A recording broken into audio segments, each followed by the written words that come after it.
Hello patrons, I hope you're well. As the title suggests, this video is about the November illustration for the O.W.L book project that we started back in January of last year. And if you're a new member, I will link the video introducing the project in this post so that you know what's going on. Here is a glimpse of my sketchbook showing the initial sketch, the color combination, as well as the final sketch that I tweaked digitally with Procreate. I then printed out the sketch on copy paper and used this to trace the drawing on cotton paper using an LED light panel, I guess it's called. And where I live, the month of November is dark and cold. All the leaves have fallen. This always makes me sad. And I wasn't quite sure how to convey this scenario without it being boring or lifeless. So instead of focusing on bare trees and a cold color palette, I played with the darkness as a way to add contrast rather than conveying a sad emotion. So the trees and the mountains will be painted with warm colors. I've also painted green foliage, because if I had any say in this, in the fall the trees would not lose their leaves. The only personal reference to autumn in this painting is the dark sky that represents longer nights.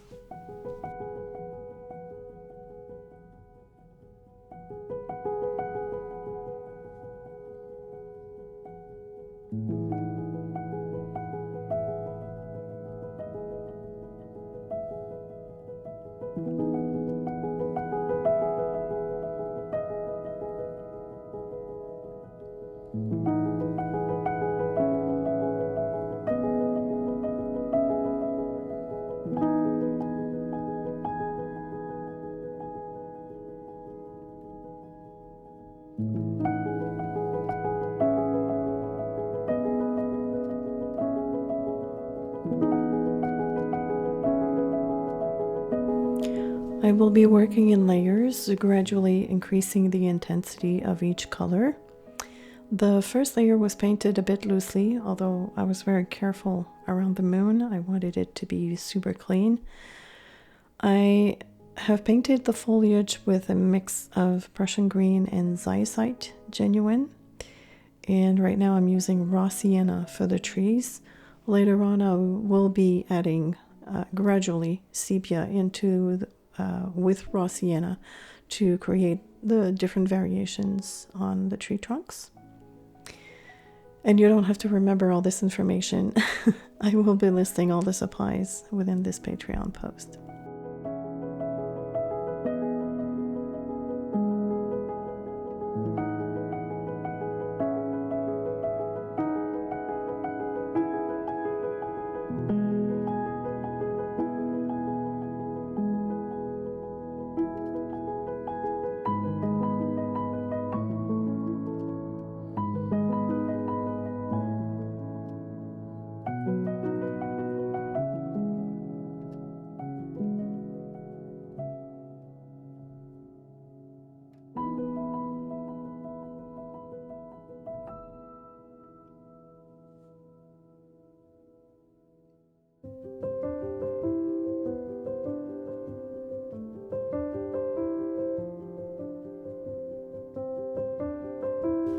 I use the wet on wet technique to paint the main portion of the sky.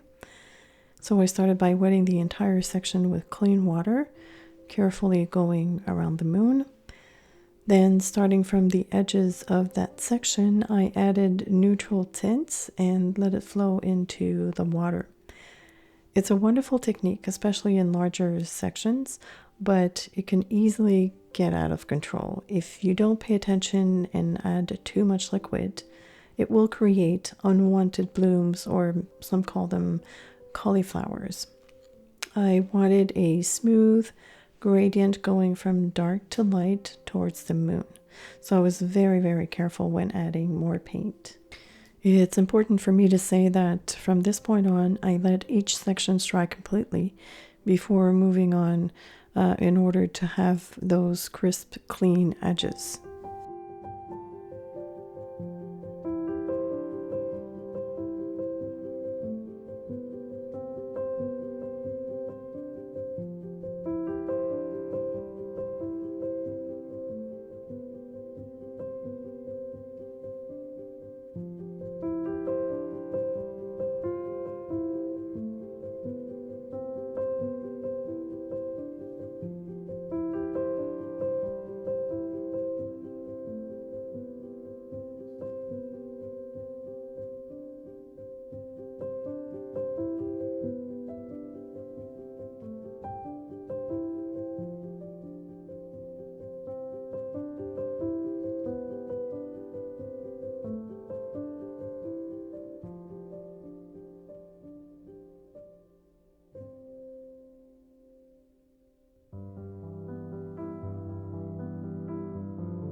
I always proceed with caution when I work in layers. I'd rather start light rather than going too dark, because it's very difficult to correct a dark color with watercolor paint.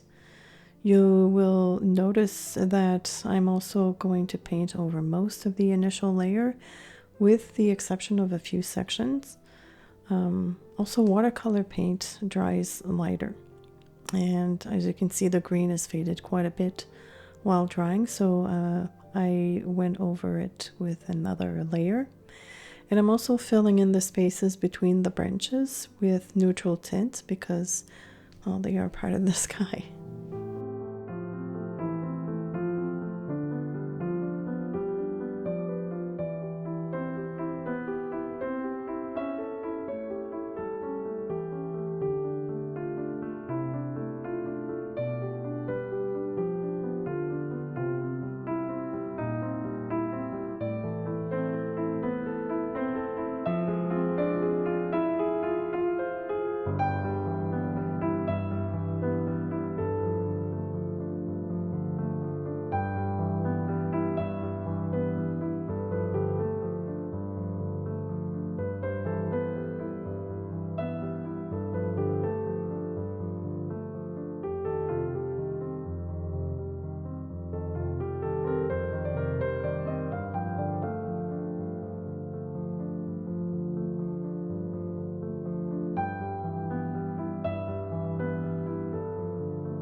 I'm not sure if you noticed it, but I kind of have a bloom happening at the bottom of that tree.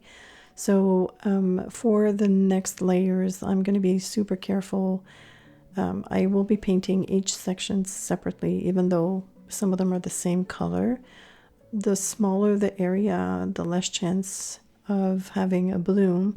But if you're working in a large section and you kind of lift your brush and go somewhere else and then go back to where you initially stopped, this is when you run into the problem of potentially having a bloom. And I kind of didn't want to have too many in this illustration. Like the past illustrations that I've done are pretty clean, crisp edges, and I wanted to keep going in that style. So because I'll be adding darker colors over that section, it won't show too much at the end, so I'm glad I caught it on time. Also, I'm not sure if you've noticed at some point I kind of dropped my brush, or I knocked my brush on my jar of water and it spotted the entire illustration. But I just decided to go with it. Like, I didn't panic. It just adds a bit of texture, but it's hardly noticeable in the end. I think the only places where you can see it is on the top and bottom white portions of the painting, so it's not too bad.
This is a very bold move.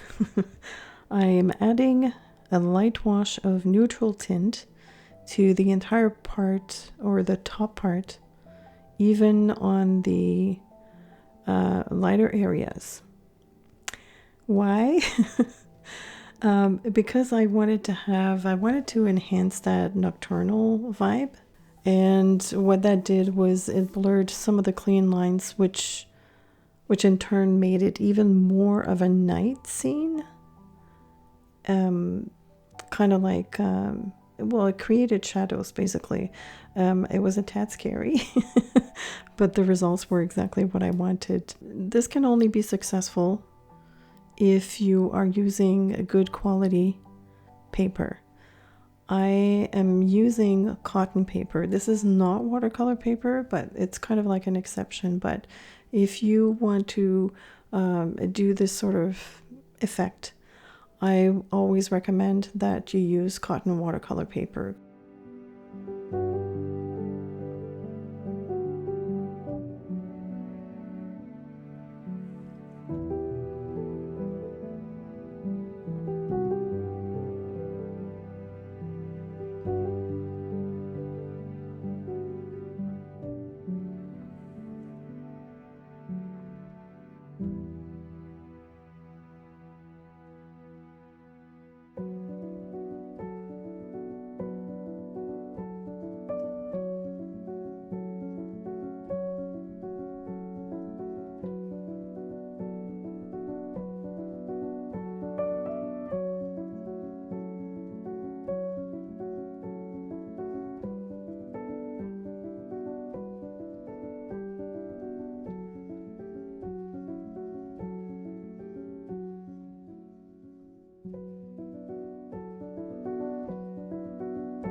I struggled a bit here. My paper had started pilling. As I've explained before, this is cotton paper, but it's not meant for watercolor per se. So it was giving me a bit of a hard time because I was too insistent in that space. I also had to be very careful where to add the darker color and some areas that started drying. So it's a fine balance sometimes, but I think I did an okay job.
I've kept the mountains for last because up until that point I wasn't sure exactly what color I was going to choose.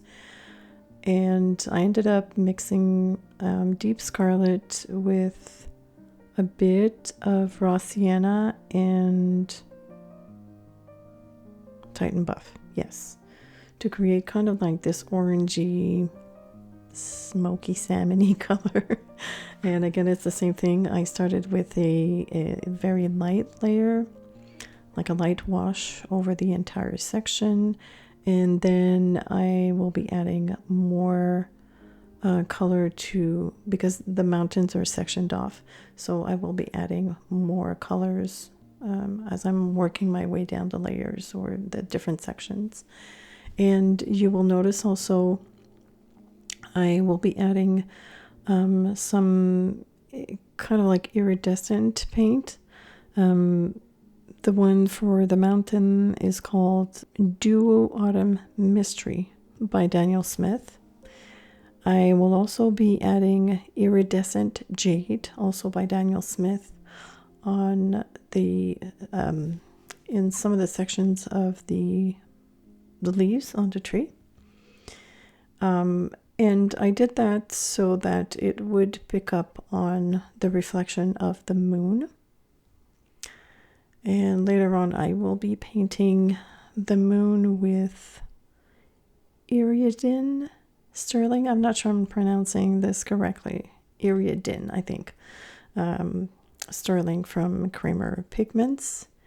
And the use of all these reflective paint just adds even more warmth to the illustration. So I think that was a good move on my part to add those.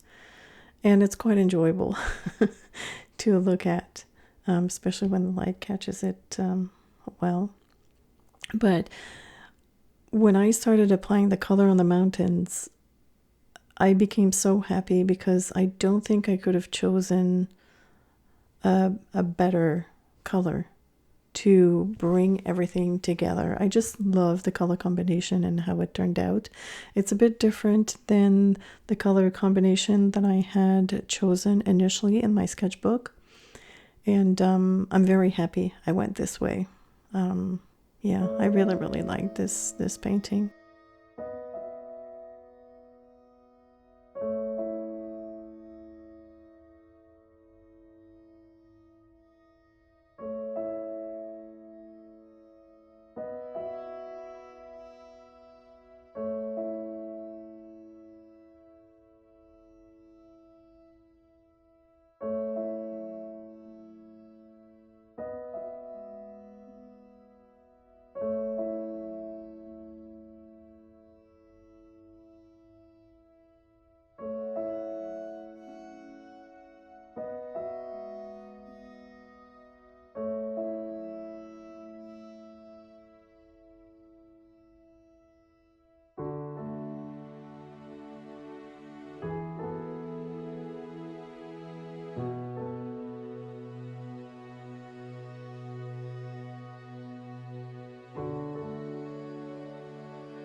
I just finished painting the illustrations for the O.W.L book project for November. And I am just in love with the color combination. It's a little bit different than the one I had anticipated in my sketchbook right there. But the addition of iridescent paint just made everything pop. I love this area. It's so warm compared to the one above, and that's exactly what I was trying to illustrate.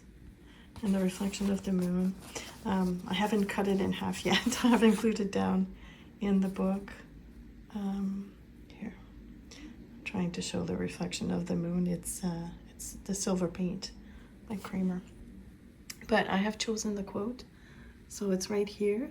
So I'm gonna go ahead and cut this puppy up, and I think for the quote I'm gonna write it in the 2 black bars that I have. So satisfactory. So the painting is done. All I'm doing right now is adding the quote, and I will have to cut this thing in 2. This one, yeah, I cringe when I think about doing that, but I did it. It's glued in the book right now. And no regrets, no regrets. I took a photo of the entire thing before I cut it up. And yeah, that's pretty much it. I've had so much fun with this one again. I'm really, really loving this style of illustration. And I'm glad I kept with it for the second half of the book. There's only one painting left to complete the book, and I already have an idea in mind. So that will be the next O.W.L book project video that you'll get. I'm not sure exactly in what order I will present your videos because, as you know, I have a backlog, but I'm working my way through it. And yeah, I hope that you've enjoyed this process video. If you have any questions whatsoever, never hesitate to put them in the comments in like on Patreon within the post, because I know some of you watch the video on YouTube with the link that you were given in the email that you received, the email notification. But the questions should be posted on Patreon for me to see them. And yeah, anyways, that's it. Thank you so much for your patience, for your support. As usual, I am very, very grateful. I hope you will have a wonderful weekend, and I will see you in the next video. Bye for now.